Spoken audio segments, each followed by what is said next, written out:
Keeping venomous reptiles is an unforgiving hobby, requiring proper training and lots of experience. One simple mistake can be the difference between life and death. Remember, the most venomous snake in the world is the one that just bit you. There are no venomous snakes with training wheels. Just because you see viperkeeper handle snakes a certain way does not mean you should try it too.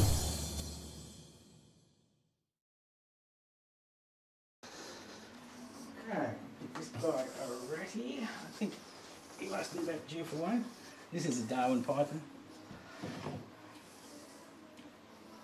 Oh, whoa, hey, don't hit. Hey, you idiot. Okay. He's never done that before. He might be related to Mr. Brown. It's here. It's over here, you idiot. Look, he's actually pulling up on himself. Well, that's very interesting. I've never seen a snake do that before. Well, except for Mr. Brown. I've seen Mr. Brown and the forest cobra bite themselves in the butt. What's with that? Here, the mouse is here, idiot.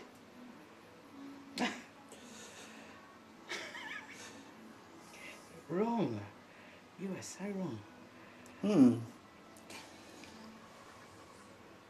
Hey, bud. I think you've had a little navigational problem Pythons there. are so stupid.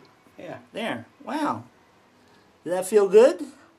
Having been bit by pythons, I know that it doesn't particularly feel that good. No, he's made himself bleed. You silly bugger. I'm glad he's let go of himself. That wasn't too grieving, was it? And George has decided that the rodent is dead and deciding which end he would like to start his meal. George isn't known for his brains either. I have some snakes that prefer taking it from the hind, and some that will, take it from nose first. It depends on the individual animal. Yeah, this is cute. This is a crossbred carpet snake. Yeah, I've had a few of those in the U.S. Sometimes zoos have surplus and ask me to broker them for them because they can't be really seen as selling some of their surplus. Well, this one was given to me because it was bitey. Now it doesn't bite at all. Usually that's a handler-like problem. I'm quite happy to take the bitey ones because I find that when they start off young as a bitey, they usually end up really cool. Yeah, yeah. I think it's a handler issue because they can detect your emotions and stuff, and if you're the least bit frighty of it, that makes it them more frightened of you, and they end up being a bit bitey. This is another one, Mr. Chow. We call him Mr. Chow after the the hangover. Because he was so angry, he used to bite, carry on. Okay. You can have a drink and something to eat. Well, yeah. I like to feed my rodents really wet, so they have a nice amount of water on the coat that they can get at the same time. Yeah, you might want to shut that door and let your bluey out and around. No, there's nothing worse than that, though, is there? Coming in and seeing the doors open on one of the cages that happened to me a while ago with the copperhead. It's happened to me on occasion.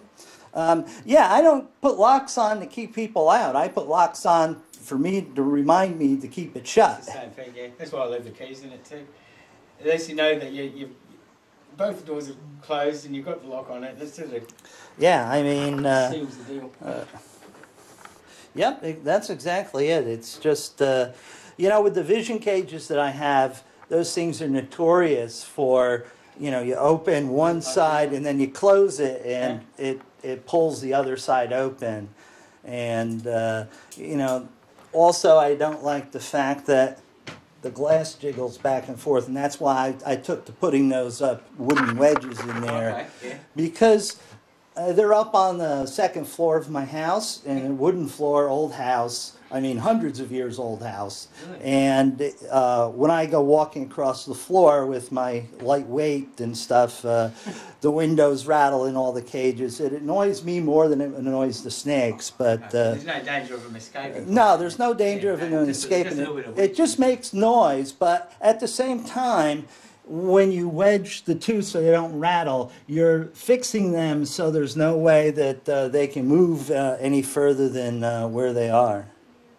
Oh, that's nice and tasty, huh, guys? Who gets the last rat? That's mine, no? I haven't counted. Normally these guys get mice. I haven't got any mice to feed them at the moment. They're just breeding at the moment, so they have to wait. The little guys, they're all due for a feed. Mm. Right, well, they've got us to feed them. Yeah, they need some fish. The copperheads don't mind a fish every now and then. Yeah, I try to feed as much a varied thing as possible.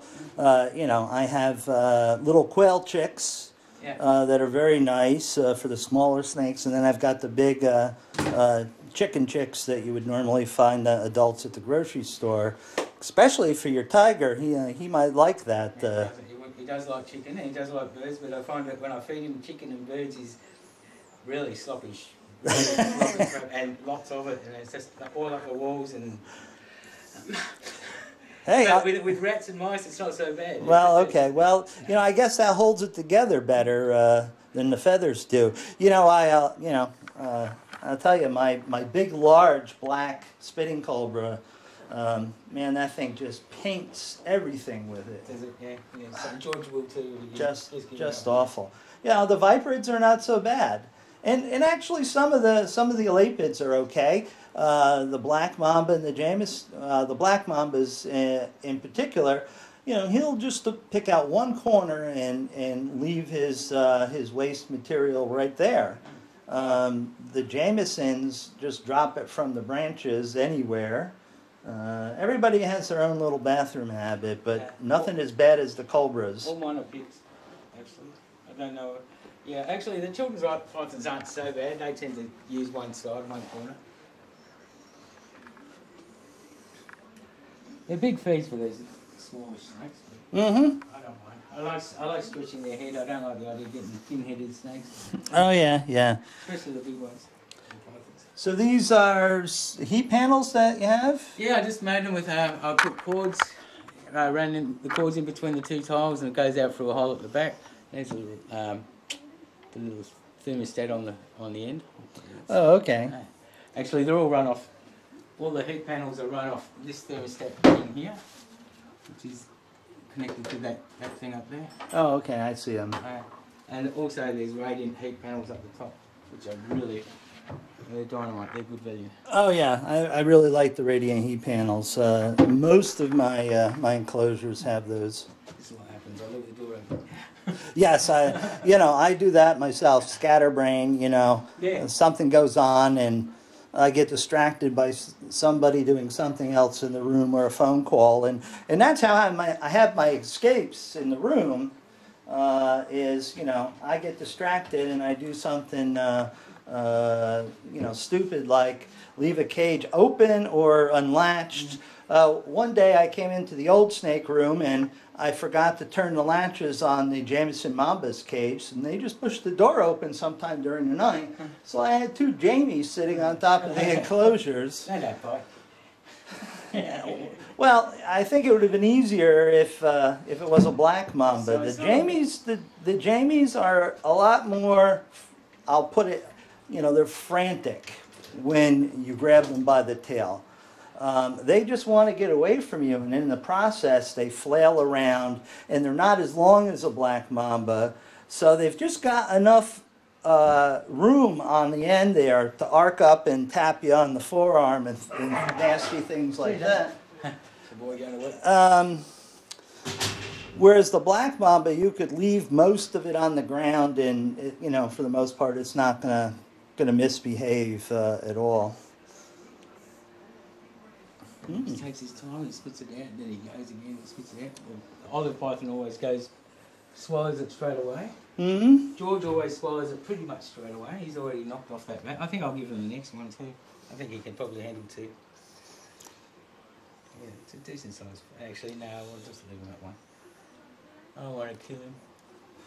Yes. You can overfeed them, you know. Sometimes on the second rat might be able to kill it. You know? They open up, they hurt themselves as they're going down. The claws will catch. No, absolutely, yeah. Most of the very active snakes get fed a lot more often than the sedentary snakes. The mambas probably get fed the most, but you know they burn it that week. I mean, you really have to work at overfeeding them in order to put weight on them. Yeah. Don't have to worry about the tigers. If they haven't got any food in there, they will eat their own crap. No worries. Though. Yeah. And like I've given this one chicken necks, bits of chicken. They actually stole a bit of ham out of one of my sandwiches one day when I was eating it. Well, yeah. I mean, I have my Palestine vipers eating big chunks of beef and stuff. Yeah. I cut little thin strips for force feeding some neonates. Mm-hmm. Well, I had some big chunks left over, and they took it, and they're like, well, I don't know what this is, but I'm going to eat it anyway, just in case. Well, I'm going to have trouble feeding there's a couple of children's pythons over here that I have a feeling that I'm going to end up feeding them off to something else. They just won't take anything, and I haven't force fed them yet. Oh. But poor little guys. Yeah, I know. If we go out today, I'll grab some skinks. Maybe I shouldn't be saying that on video. But well, this won't be aired for quite a while. That's all right. But these are my little prides and joys.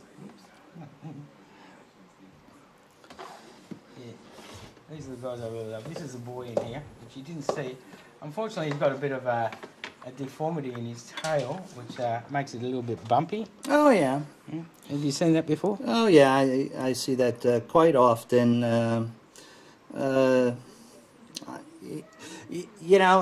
It's right now. It's not worth going ahead and having it checked out and stuff. A lot of those deformities are either congenital or there's some bacteria, some of the salmonella type bacteria that will cause bones to necrose and to get stuck together. It's a very strange thing.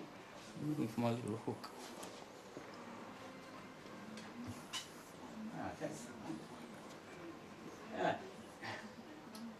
You move that around, up and down, round and round. Right, you can see it.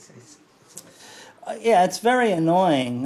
Whether or not it'll prevent that's girl, boy. Yeah. It might prevent him from reproducing. Actually, that's what I'm looking forward to finding out about. I'm not going to be impressed if that's the case. But, yeah. And it's hard. It's stenosed. It's there's a disease called spondylitis, and it's when the bones of the vertebrae fuse and such. Happens in humans, and certainly happens in reptiles. Yeah, that's a shame. Oh, well, we'll find out soon enough whether we're going to be breeding from him or not. But just have to play that one by ear. The girl's all right.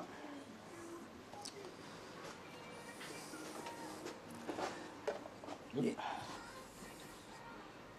Man, just got to play the waiting game today. The phone will ring, but just, it's a gamble when. I usually go down to it and have a coffee or go down to some place in the pub. Grab a bite to it, and usually when I'm settled down and starting to get relaxed, that's when the phone rings. Sounds like a plan. Yeah, it is. Who am I going to